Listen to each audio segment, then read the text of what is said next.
One of the sisters that I had, one day I had went and I pretty much went to spend the weekend with her, and I was raped while I went to spend the weekend with her.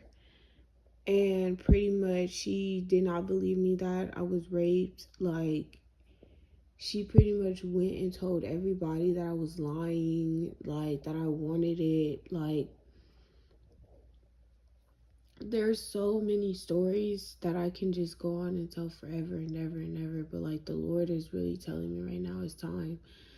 Like, like I have faced so much abuse from them, like from the age of 4 to the age of 29. Like, that's too much abuse to face towards somebody, and they're just constantly getting away with it. Like, no, God doesn't like that. So he's telling me to speak up. Yeah, it hurts, and there's way more stories than this. Like, but this is just the beginning. Like, this is just showing the Lord, like, you know, I'm coming out of whatever happened. Like, I'm not going to allow that abuse to keep me muzzled inside. Like, I'm not going to allow that to stop me from praising God and from going through what I'm going through. But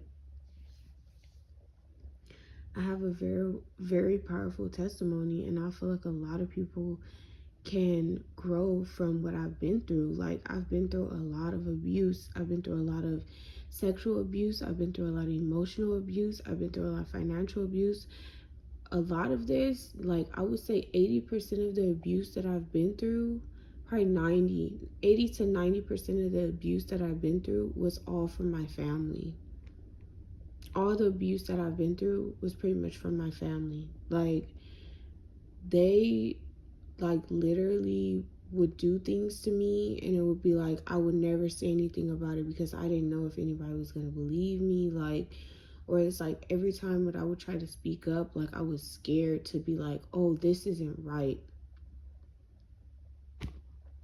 But it's like it just got to a point where, like, I noticed that it wasn't going to stop until I said something. So it's like I have to say something in order to stop it, because it's not going to stop. You know what I'm saying? Like, it's not going to stop until I say something and speak out about it, because they don't want the truth to come out.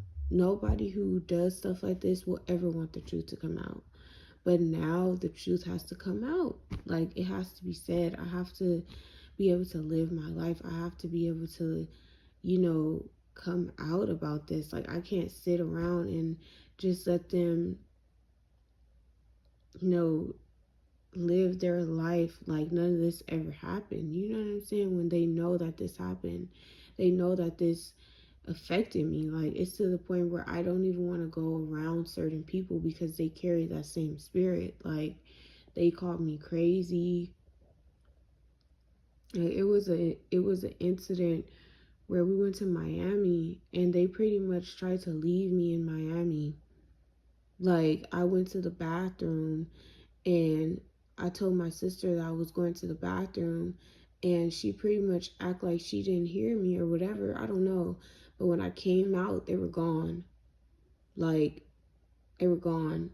And I had to walk to them and go and, you know what I'm saying? Like, explain to them what happened all the way while we were in Miami. Like, everybody left me. It was over 7 people there, and everybody left me.